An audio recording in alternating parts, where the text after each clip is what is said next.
Hey, it's Patrick from V&H Cycles, and we're going to show you how to install this set of Vance and Hines Big Radius 2-2s on our Twin Cam Softail. Your install may vary just a little bit from ours because we're taking off our Vance and Hines Pro Pipe just to change up the bike a little bit.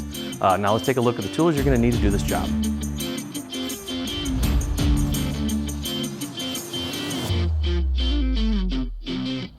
So the first thing we need to do is get our old exhaust off here.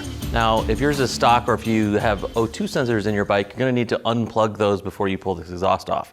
We have already removed ours from our previous install, so we won't be doing that. And then we will also be reusing the flanges from the exhaust. So we're going to pull this off and then we're going to take our flanges off. The first thing I need to do is get this floorboard out of the way.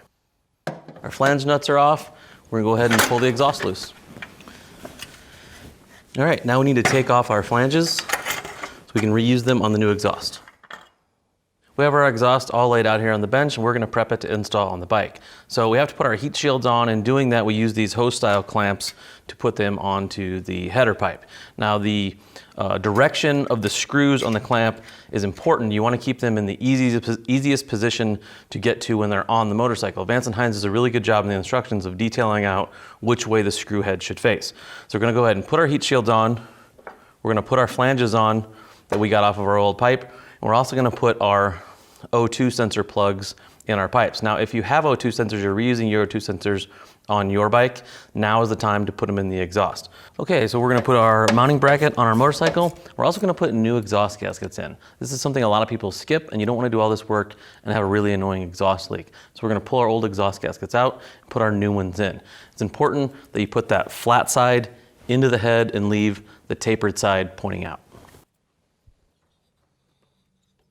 Okay, we have our heat shields kind of loosely installed on our headers. We're gonna go ahead and install the headers on the bike, reusing the stock flange nuts, but it's also important to know that we're not gonna tighten everything up. Everything is just gonna get snugged up so we can get a good alignment after everything's on the bike. Now that we have the pipe snugged up to the head, we're gonna move here to the back. We're gonna slide our dog bone through the bracket on the exhaust pipe and then bring the bolt through the bracket on the motorcycle.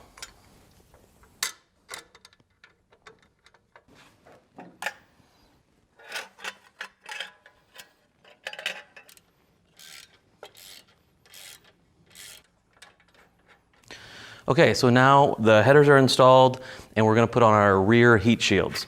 So we're gonna slip these on here. Once we get them slipped on, we're gonna go back and tighten up all of our heat shield clamps. And then we're gonna look at this gap here, make sure it's good and even, and then we'll tighten up the flange nuts on the head and the bracket bolts here and be ready to fire up. One quick note, before you fire this up, you wanna make sure you wipe off all of the fingerprints off your exhaust, because when that heat hits it, it'll flash burn them into your chromes. Make sure this is good and clean before you fire it up. We finished reinstalling our floorboard. Let's take these bad boys out and see what they sound like.